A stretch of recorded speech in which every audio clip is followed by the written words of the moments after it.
బాపట్ల జిల్లా అద్దంకిపట్నం రామ్నగర్లో ఎంపీ తెన్నేటి కృష్ణప్రసాద్, మంత్రి గొట్టిపాటి రవికుమార్ పర్యటించారు. ఈ నేపథ్యంలో సింథైట్ ఇండస్ట్రీ మేదరమెట్ల కంపెనీ తరఫున 112 తోపుడు బండ్లు, Greenko group of companies Hyderabad నుంచి 38 తోపుడు బండ్లు చిరు వ్యాపారులకు ఉచితంగా పంపిణీ చేశారు.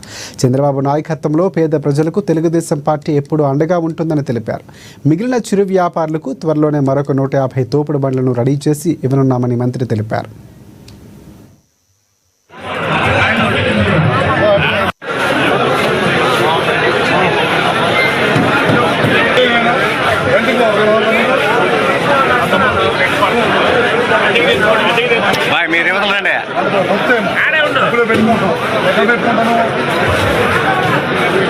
మన నియోజకవర్గ ప్రజల కోసము చాలా చక్కటి కార్యక్రమం, అంటే సిఎస్ఆర్ అంటారు, కార్పొరేట్ సోషల్ రెస్పాన్సిబిలిటీ అనే కార్యక్రమం కింద మళ్ళీ మనం ప్రియతమ ముఖ్యమంత్రి గారు శ్రీ నారా చంద్రబాబు నాయుడు గారు ఏదైతే చెప్పారో P4 అంటే ఎవరైతే మార్గదర్శకులు ఉన్నారో మనలో, వాళ్ళు ఎవరైతే సమాజంలో ఉన్న ప్రభుత్వం ఇచ్చిన సదుపాయాలని అందుకుని కొంచెం పైకొచ్చారో వాళ్ళు కింద వాళ్ళని మర్చిపోకుండా వాళ్ళకు కూడా సిఎస్ఆర్ లేదా ఇండివిజువల్ సోషల్ రెస్పాన్సిబిలిటీ అనే కార్యక్రమం మీద కింద వాళ్ళకు కూడా సహాయం చేయాలని మన ప్రియతమ ముఖ్యమంత్రి గారు శ్రీ నారా చంద్రబాబు గారు పదే చెప్తూనే వస్తున్నారు.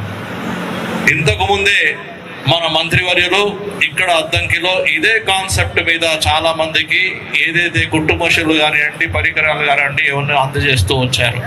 ఈరోజు చాలా సంతోషంగా ఉంది. మంత్రి గారు పిలుపు మీద ఇండస్ట్రీస్ సంబంధించిన వారికి, గ్రీన్ గో సంబంధించిన వారికి అందరికీ, మన వాళ్ళందరికీ కూడా పేరు పేరున హృదయపూర్వక నమస్కారాలు.